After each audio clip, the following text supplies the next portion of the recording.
asked to speak to you about interpreting dreams. The first thing I want to say, though, is I'm not an expert, but the Holy Spirit is. However, I have had vivid dreams since I was a child, and as a Christian, I found that God was speaking to me through dreams quite often, so I have learnt to kind of sit up and take notice of them. So, firstly, I want to say that dreams can be about yourself, or they can be about others, or they can be about the world.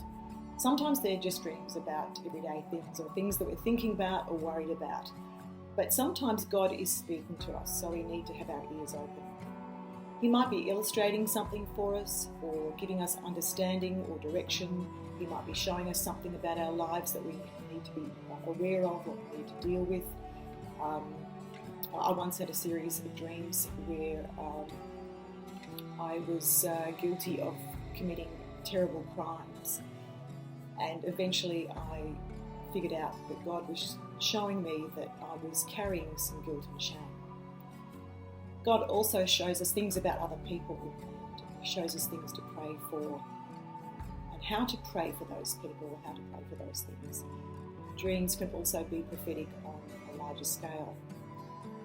I've had dreams that were clearly for me, personal dreams, but I've been led to share them on a couple of occasions, and they've really spoken to the person I've been talking to. Dreams can be literal, or they can be symbolic, or they can be a combination. Dreams can also be pretty confusing and pretty silly sometimes, so if I think it's, just too weird, I might just dismiss it or shelve it. God is a God of peace, not a God of confusion. So if it's important, if it is significant, then He'll show us the message in some other way. As with all gifts, we need to practice this if we think this is an area of gifting in particular. So you would practice it in the same way that you would practice a musical instrument. You would study it and so on. So I have learnt to do that. I've done a little bit of study of dreams over the years. And of course there are lots of references to dreams in the Bible. One of the things I found really useful was YouTube clips by John Paul Jackson. Fantastic stuff, really recommend it. He suggested things like highlighting the key things or symbols in the dream, stepping back from the story and looking at the individual elements of the dream, taking note of recurring dreams. He says that God may be repeating a dream or a particular thing in a dream until you get the message. And I've also found that it's about the timing, building up to a particular time. This is where keeping a dream journal is actually really handy too. So here are the things that some other things I've also found helpful. Obviously the Bible, and an example of Bible imagery in a dream is this particular one, which is a bit of a weird one. So a person I know told me that they had a dream where a worm was eating their left butt cheek. So I immediately thought of the symbols in that dream and got an interpretation pretty quickly. I don't normally interpret other people's dreams though. And if you think about it, a worm is a devourer in the Bible. It's a grub type creature. It eats good fruit. It eats good stuff. It devours. It destroys. It spoils. Our butt or backside is what we're seated on. It's our position. It says in the Bible that we're seated in heavenly places with Jesus. So I concluded from this dream that something was undermining or eating away at or spoiling or destroying this person's sense of identity and who they were. The fact that the butt cheek was the left one, it was also symbolic. That refers to what we're born with, what we would sort of inherited. So this was about this person's identity and place in sort of God's kingdom, if you like, how God sees that person. So I immediately got an interpretation and sent this message back to this person, and she said, yep, that's it. So what had happened was that she had just missed out on a fantastic job that she really thought she had in the bag, and not getting the job really knocked her self-confidence, and it actually took her a while to get over. So God was just illustrating that for her and showing her this is having an impact on her, and that means we can be aware of that, pray about it, and you just kind of give that to God. Another thing I found really handy is this book. So it's a biblically based book on dream interpretation. And what I used to do before I had this book was I would Google things in the Bible, so worm, Bible verse, and see what I came up with, and see what thread came through that. No pun intended. Okay, so this saves me a lot of time now by using these. It doesn't cover everything though, but it is pretty good. And you can get it for 4 easy installments. Okay, now not everything has a dream a biblical symbol or a parallel or connection to a Bible story or a Bible image.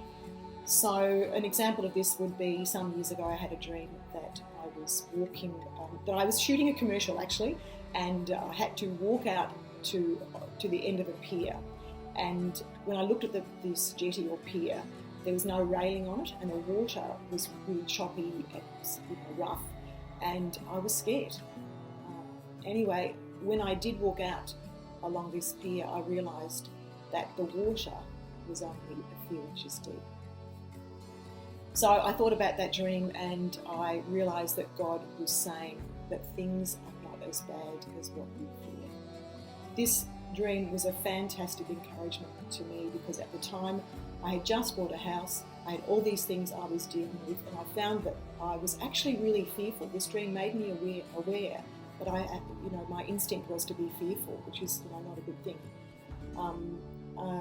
There'd be things that I have to deal with the house, and I would immediately think of the worst case scenario. Oh, this is going to cost me thousands of dollars. What if? And God was just saying, no, one thing at a time. Give it to me. We'll deal with it together. So I often, nearly always, would ask the Holy Spirit to lead the way, as I did with the dream about the lockdown. If it's an instantaneous interpretation or an awareness, I don't necessarily sort of pursue it further. But with that lockdown dream, I did. Sometimes there are words in a dream that are significant, and also numbers. You need to take note of those. There might even be a play on words. So looking up the meaning of a word or the origin of a word or name, it can be really useful. For example, I once had a dream that I was on a train going left a station, and the sign on the station, the name of the station was Gil, G-I-L. As the train proceeded on its journey, it went through a gully. I looked up Gil and I found it in another language, and it meant gully. So it was a reinforcement of that particular image in the dream, which turned out to be significant. If you are interpreting your dreams, keep an open mind. If you come to a dead end, try a different avenue. Try different definitions of a symbol until something rings true. Sometimes telling someone else that you trust can also be useful. Sometimes it can take a while. And if you look at that lockdown dream, that was 4 or 5 years sitting there, and I've never forgotten it though. And as I said earlier, it gradually dawned on me the connections with what we're going through at the moment. I also have a dream journal, and so I do write dreams down, particularly if it's a dream that's woken me up in the night, because chances are that you will forget some element of it or forget the whole dream. I do think though, if you practice this, you do develop an ability to remember dreams. I've also found that dreams are sometimes confirmed by something that happens in the natural.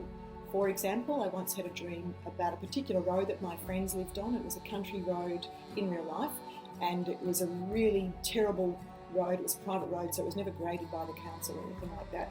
It had deep ruts, potholes, you just dreaded the thought of driving on it, to be honest.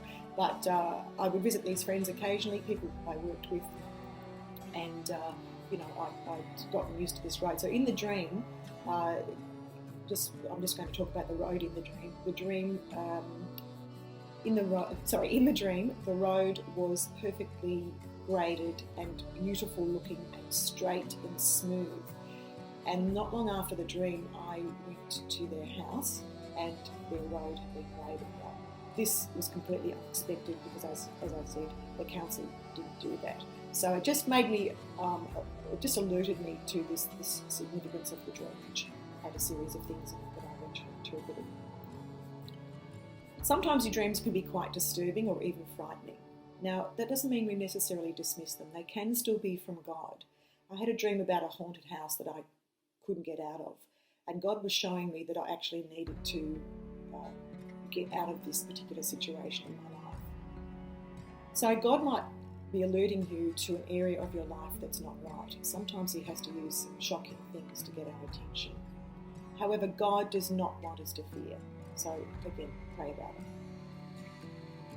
I just want to also say, make God the centre of your pursuit. This is all about Him. This is about knowing Jesus more. It's about hearing His voice, being led by His voice, being a blessing to others, and also serving God through this.